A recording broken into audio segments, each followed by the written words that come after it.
नमस्कार। ओम नमो भगवते वासुदेवाय नमः। तो चलिए आज हम बृहस्पतिवार की कथा आपको सुनाते हैं। अगर आपको हमारी कथाएं अच्छी लगती हैं तो वीडियो को लाइक कीजिएगा, चैनल को भी सब्सक्राइब कर लीजिएगा ताकि आपको हर व्रत की कथा और कहानी आपको आसानी से मिल सके। तो चलिए कथा शुरू करते हैं और कमेंट में जय विष्णु नारायण जरूर लिखिएगा। तो कहानी कुछ इस प्रकार है। भारतवर्ष में एक प्रतापी और दानी राजा राज्य करता था। वह नित्य गरीबों और ब्राह्मणों की सहायता करता था। ये बात उसकी रानी को बिल्कुल भी अच्छी नहीं लगती थी। वह ना गरीबों को दान देती, ना ही भगवान का पूजन करती थी और राजा को भी दान देने के लिए मना कर देती थी। एक दिन राजा शिकार खेलने वन को गए हुए थे तो रानी महल में अकेली थी। उसी समय बृहस्पति देव साधु वेश में राजा के महल में भिक्षा के लिए आ गए और भिक्षा मांगने लगे। रानी ने भिक्षा देने से मना कर दिया और कहा, हे साधु महाराज, मैं तो दान पुण्य करके बहुत तंग आ गई हूँ। मेरे पति सारा धन लुटाते रहते हैं। मेरी इच्छा है कि हमारा धन नष्ट हो जाए, फिर ना रहेगा बांस ना बजेगी बांसुरी। साधु ने कहा, देवी तुम तो बड़ी विचित्र हो। धन संतान तो सभी चाहते हैं, पुत्र और लक्ष्मी तो पापी के घर भी होने चाहिए। यदि तुम्हारे पास अधिक धन है तो भूखों को भोजन दो, प्यासों के लिए प्याऊ लगवाओ, मुसाफिरों के लिए धर्मशाला खुलवाओ। जो निर्धन अपनी कुंवारी कन्याओं का विवाह नहीं कर सकते उनका विवाह करवा दो। ऐसे और कई काम हैं जिनके करने से तुम्हारा यश लोक परलोक तक फैल जाएगा। परंतु रानी पर उपदेश का कोई प्रभाव ना पड़ा। वे बोली, महाराज आप मुझे कुछ ना समझाएं, मैं ऐसा धन नहीं चाहती जो हर समय बांटती फिरूं। साधु ने उत्तर दिया, यदि तुम्हारी ऐसी ही इच्छा है तो तथास्तु। तुम ऐसा करना कि बृहस्पतिवार को घर लीपकर पीली मिट्टी से अपना सिर धोकर स्नान करना, भट्टी चढ़ाकर कपड़े धोना। ऐसा करने से आपका सारा धन नष्ट हो जाएगा। इतना कहकर वे साधु महाराज वहाँ से विलुप्त हो गए। साधु के अनुसार कई बातों को पूरा करते हुए रानी को केवल 3 ही बृहस्पतिवार बीते थे कि उनकी समस्त धन संपत्ति नष्ट हो गई। भोजन के लिए राजा का परिवार तरसने लगा। तब एक दिन राजा ने रानी से बोला कि हे रानी, तुम यहीं रहो, मैं दूसरे देश को जाता हूँ क्योंकि यहाँ पर सभी लोग मुझे जानते हैं, इसलिए मैं कोई छोटा कार्य नहीं कर सकता। ऐसा कहकर राजा प्रदेश चला गया। वह वहाँ जंगल से लकड़ी काट कर लाता और शहर में बेचता। इस तरह अपना जीवन व्यतीत करने लगा। इधर राजा के परदेश जाते ही रानी और दासी दुखी रहने लगे। एक बार जब रानी और दासी को 7 दिन बिना भोजन के रहना पड़ा तो रानी ने अपनी दासी से कहा, हे दासी, पास ही के नगर में मेरी बहन रहती है, वह बड़ी धनवान है, तू उसके पास जा और कुछ ले आ ताकि थोड़ी बहुत गुजर बसर तो हो जाए। दासी रानी की बहन के पास गई। उस दिन गुरुवार था और रानी की बहन उस समय बृहस्पतिवार की कथा सुन रही थी। दासी ने रानी की बहन को अपनी रानी का संदेश दिया, लेकिन रानी की बड़ी बहन ने कोई उत्तर नहीं दिया। जब दासी को रानी की बहन ने कोई उत्तर नहीं दिया तो वह बहुत दुखी हुई और उसे क्रोध भी आया। दासी ने वापस आकर रानी को सारी बात बता दी। सुनकर रानी ने अपने भाग्य को कोसा।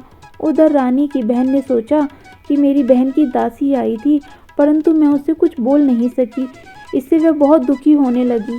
कथा सुनकर और पूजा समाप्त करके वे अपनी बहन के घर आई और कहने लगी, हे बहन, मैं बृहस्पतिवार का व्रत कर रही थी, तुम्हारी दासी मेरे घर आई थी, परंतु जब तक कथा होती है तब तक ना उठते हैं और ना ही कुछ बोलते हैं, इसलिए मैं नहीं बोली। कहो दासी, क्यों गई थी तुम मेरे पास? रानी बोली, बहन तुमसे क्या छिपाऊं, हमारे घर में खाने तक को अनाज नहीं था। ऐसा कहते कहते रानी की आंखें भर आईं। उसने दासी समेत पिछले 7 दिनों से भूखे रहने तक बात अपनी बहन को पूरी विस्तार पूर्वक बता दी। रानी की बहन बोली, देखो बहन, भगवान बृहस्पति देव सबकी मनोकामना को पूर्ण करते हैं। देखो शायद तुम्हारे घर में अनाज रखा हो। पहले तो रानी को विश्वास नहीं हुआ, पर बहन के आग्रह करने पर उसने अपनी दासी को अंदर भेजा तो उसे सचमुच अनाज से भरा एक घड़ा मिल गया।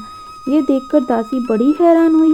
दासी रानी से कहने लगी, हे रानी, जब हमको भोजन नहीं मिलता तो हम भूखे तो रहते ही हैं, इसलिए क्यों ना हम इस व्रत को करें और ये व्रत कैसे किया जाता है और इसकी कथा इन्हीं से पूछ ली जाए ताकि हम भी व्रत कर सकें। तब रानी ने अपनी बहन से बृहस्पतिवार के व्रत के बारे में पूछा।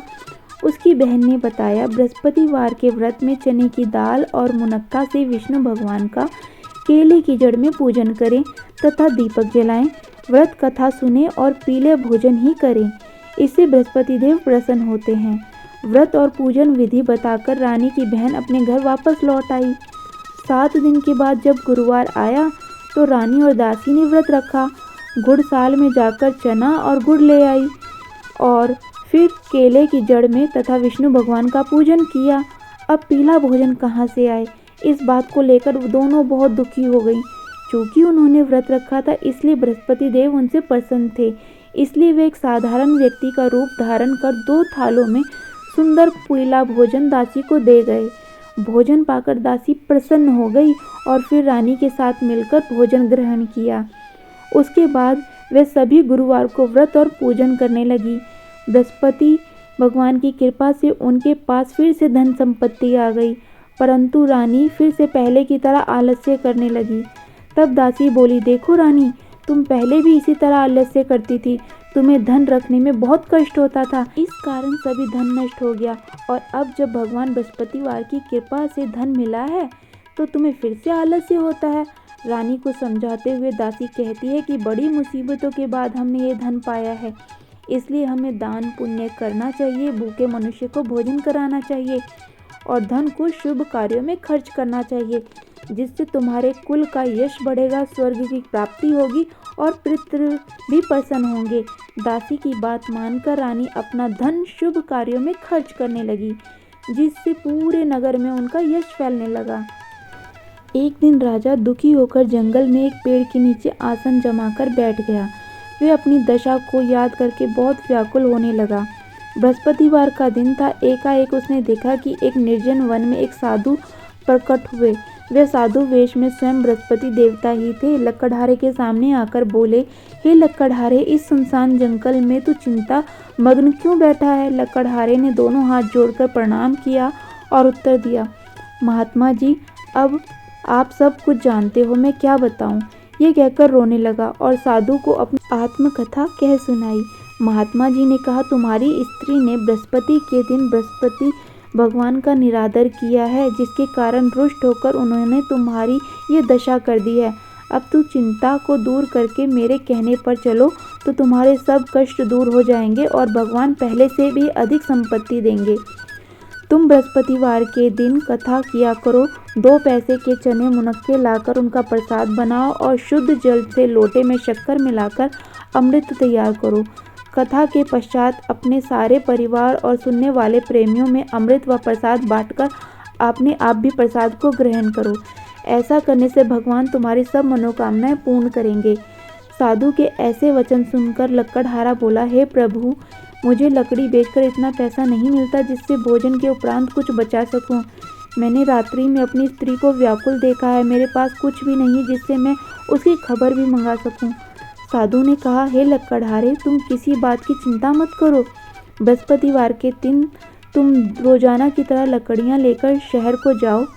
तुमको रोज दुगना धन प्राप्त होगा, जिससे तुम भली भांति भोजन भी कर लोगे तथा बृहस्पति देव की पूजा का सामान भी ले आओगे। इतना कहकर साधु अंतर्ध्यान हो गए। धीरे धीरे समय व्यतीत होने पर फिर वही बृहस्पतिवार का दिन आ गया। लकड़हारा जंगल से लकड़ी काटकर किसी शहर में बेचने को गया। उसे उस दिन और दिन से अधिक 2 गुना पैसा मिला। राजा ने चना गुड़ आदि लाकर गुरुवार का व्रत किया। उस दिन से उसने सभी कलेश दूर हो गए, परंतु जब दोबारा गुरुवार का दिन आया तो बृहस्पतिवार का व्रत करना भूल गया। इस कारण बृहस्पति भगवान नाराज हो गए। उस दिन उस नगर के राजा ने विशाल यज्ञ का आयोजन किया तथा शहर में ये घोषणा करा दी कि कोई भी मनुष्य अपने घर में भोजन ना बनाए, ना आग जलावे। समस्त जनता मेरे यहाँ भोजन करने आए। इस आज्ञा को जो नहीं मानेगा उसे फांसी की सजा दी जाएगी। इस तरह की घोषणा संपूर्ण नगर में करवा दी गई। राजा की आज्ञा अनुसार शहर के सभी लोग भोजन करने गए, लेकिन लकड़हारा कुछ देर से पहुंचा, इसलिए राजा उसको अपने साथ घर लिवा ले आए और घर ले जाकर भोजन करा रहे थे तो रानी की दृष्टि उस खूंटी पर पड़ी जिस पर उसका हार लटका हुआ था। वह वहाँ पर दिखाई नहीं दिया। रानी ने निश्चय किया कि मेरा हार इस मनुष्य ने चुरा लिया है। उसी समय सिपाहियों को बुलाकर उसको कारागार में डलवा दिया गया। जब लकड़हारा कारागार में पड़ गया और बहुत दुखी होकर विचार करने लगा कि ना जाने कौन से पूर्व जन्म के कर्म से मुझे ये दुख प्राप्त हुआ है, और उसी साधु को याद करने लगा कि जो जंगल में उन्हें मिले थे। उसी समय तत्काल बृहस्पति देव साधु के रूप में प्रकट हुए और उसकी दशा को देखकर कहने लगे, अरे मूर्ख, तूने बृहस्पति देव की कथा नहीं करी, इसी कारण तुझे ये दुख प्राप्त हुआ है। अब चिंता मत कर, बृहस्पतिवार के दिन कारागार के दरवाजे पर 4 पैसे पड़े मिलेंगे, उनसे तू बृहस्पति देव की पूजा करना, तेरे सभी कष्ट दूर हो जाएंगे। बृहस्पति के दिन उसे 4 पैसे मिले। लकड़हारे ने कथा कही। उसी रात्रि को बृहस्पति देव ने उस नगर के राजा को स्वप्न में कहा, हे राजा, तुमने जिस आदमी को कारागार में बंद किया है वह निर्दोष है, वह राजा है, उसे छोड़ देना। रानी का हार उसी खूंटी पर लटका है, अगर तू ऐसा नहीं करेगा तो मैं तेरे राज्य को नष्ट से कर दूंगा। इस तरह रात्रि के स्वप्न को देखकर राजा प्रातःकाल उठा और खूंटी पर हार देकर लकड़हारे को बुलाकर क्षमा मांगी तथा लकड़हारे को योग्य सुंदर वस्त्र आभूषण देकर विदा कर दिया। बृहस्पति देव की आज्ञा अनुसार लकड़हारा अपने नगर को चल दिया। राजा जब अपने नगर के निकट पहुंचा तो उसे बड़ा आश्चर्य हुआ। नगर में पहले से अधिक बाग, तालाब, कुएं तथा बहुत सी धर्मशालाएं, मंदिर बन चुके थे। राजा ने पूछा कि ये किसके बाग हैं और किसकी धर्मशालाएं हैं। तब सब लोगों ने कहा कि ये सब रानी और बांदी के हैं। तो राजा को बहुत आश्चर्य हुआ और गुस्सा भी आया। जब रानी ने ये खबर सुनी कि राजा आ रहे हैं तो उन्होंने बांदी से कहा कि हे दासी, देख, राजा हमें कितनी बुरी हालत में छोड़कर गए थे। हमारी ऐसी हालत देखकर वे लौट ना जाएं, इसलिए तू दरवाजे पर खड़ी हो जा। आज्ञा अनुसार दासी दरवाजे पर खड़ी हो गई। राजा आए तो उन्होंने अपने साथ लिवा लाई तथा राजा ने क्रोध कर रानी से पूछा कि ये धन तुम्हें कैसे प्राप्त हुआ है। तब उन्होंने कहा, हमें ये सब धन बृहस्पति देव के व्रत के प्रभाव से प्राप्त हुआ है। राजा ने निश्चय किया कि 7 रोज बाद तो सभी बृहस्पतिवार का पूजा और व्रत करते हैं, परंतु मैं प्रतिदिन दिन में 3 बार कहानी तथा रोज व्रत किया करूँगा। अब हर समय राजा के दुपट्टे में चने की दाल बंधी रहती और दिन में 3 बार कहानी कहता। एक रोज राजा ने विचार किया कि चलो अपनी बहन के यहाँ हो आवें। इस तरह निश्चय कर राजा घोड़े पर सवार हो अपनी बहन के यहाँ चलने लगा। मार्ग में देखा कि कुछ आदमी एक मुर्दे को लेकर जा रहे हैं। उन्हें रोककर राजा कहने लगा, अरे भाइयों, मेरी बृहस्पति देव की कथा सुन लो। वह बोले, लो, हमारा तो आदमी मर गया है, इसको अपनी कथा की पड़ी है। परंतु कुछ आदमी बोले, अच्छा कहो, हम तुम्हारी कथा भी सुनेंगे। राजा ने दाल निकाली और जब कथा आधी हुई थी कि मुर्दा हिलने लग गया, और जब कथा समाप्त हो गई तो राम राम करके मनुष्य उठकर खड़ा हो गया। आगे मार्ग में उसे एक किसान खेत में हल चलाता मिला। राजा ने उसे देख और उससे बोला, अरे भैया, तुम मेरी बृहस्पतिवार की कथा सुन लो। किसान बोला, जब तक मैं तेरी कथा सुनूंगा तब तक 4 हरैया जोत लूँगा। जा अपनी कथा किसी और को सुनाना। इस तरह राजा आगे चलने लगा। राजा के हटते ही बैल पछाड़ खाकर गिर गए तथा किसान के पेट में बड़ी जोर से दर्द होने लगा। उसी समय उसकी माँ रोटी लेकर आई। उसने जब यह देखा तो अपने पुत्र से सब हाल पूछा और बेटे ने सभी हाल कह दिया। तो बुढ़िया दौड़ी दौड़ी उस घुड़सवार के पास गई और उससे बोली कि मैं तेरी कथा सुनूंगी, तू अपनी कथा मेरे खेत पर चलकर ही कहना। राजा ने बुढ़िया के खेत में जाकर कथा कही, जिसके सुनते ही वे बैल उठ खड़े हुए तथा किसान के पेट का दर्द भी बंद हो गया। राजा अपनी बहन के घर पहुंचा। बहन ने भाई की खूब मेहमानी की। दूसरे रोज प्रातःकाल राजा जगा तो वह देखने लगा कि सब लोग भोजन कर रहे हैं। राजा ने अपनी बहन से कहा, ऐसा कोई मनुष्य है जिसने भोजन नहीं किया हो? मेरी बृहस्पतिवार की कथा सुन ले। बहन बोली, हे भैया, ये देश ऐसा है कि पहले यहाँ लोग भोजन करते हैं, बाद में कोई अन्य काम करते हैं। अगर कोई पड़ोस में हो तो देख आऊं। वह ऐसा कहकर देखने चली गई, परंतु उसे कोई भी ऐसा व्यक्ति नहीं मिला जिसने भोजन ना किया हो। अतः वह एक कुम्हार के घर गई जिसका लड़का बीमार था। उसे मालूम हुआ कि उसके यहाँ 3 रोज से किसी ने भोजन नहीं किया है। रानी ने अपने भाई की कथा सुनने के लिए कुम्हार से कहा तो वह तैयार हो गया। राजा ने जाकर बृहस्पतिवार की कथा कही, जिसको सुनकर उसका लड़का ठीक हो गया। तब तो राजा की प्रशंसा हर जगह होने लगी। एक रोज राजा ने अपनी बहन से कहा कि हे बहन, हम अपने घर को जाएंगे, तुम भी तैयार हो जाओ। राजा की बहन ने अपनी सास से कहा। सास ने कहा, हाँ चली जा, परंतु अपने लड़कों को मत ले जाना, क्योंकि तेरे भाई के कोई औलाद नहीं है। बहन ने अपने भैया से कहा, हे भैया, मैं तो चलूँगी पर कोई बालक नहीं जाएगा। राजा बोला, जब कोई बालक ही नहीं चलेगा तब तुम ही क्या करोगी। बड़े दुखी मन से राजा अपने नगर को लौट आया। राजा ने अपनी रानी से कहा, हम निर्वंशी हैं, हमारा मुंह देखने का धर्म नहीं है और कुछ भोजन आदि नहीं किया। रानी बोली, हे प्रभु, बृहस्पति देव ने हमें सब कुछ दिया है, वह हमें औलाद अवश्य देंगे। उसी रात को बृहस्पति देव ने राजा से स्वप्न में कहा, हे राजा, उठ, सभी सोच त्याग दे, तेरी रानी गर्भ से है। राजा को यह बात सुनकर बड़ी खुशी हुई। 9वें महीने में उसके गर्भ से एक सुंदर पुत्र पैदा हुआ। जब राजा बोला, हे रानी, स्त्री बिना भोजन के रह सकती है पर बिना कहीं नहीं रह सकती। जब मेरी बहन आवे तुम उससे कुछ मत कहना। रानी ने सुनकर हाँ कर दिया। तब राजा की बहन ने यह शुभ समाचार सुना तो वह बहुत खुश हुई और बधाई लेकर अपने भाई के यहाँ आई।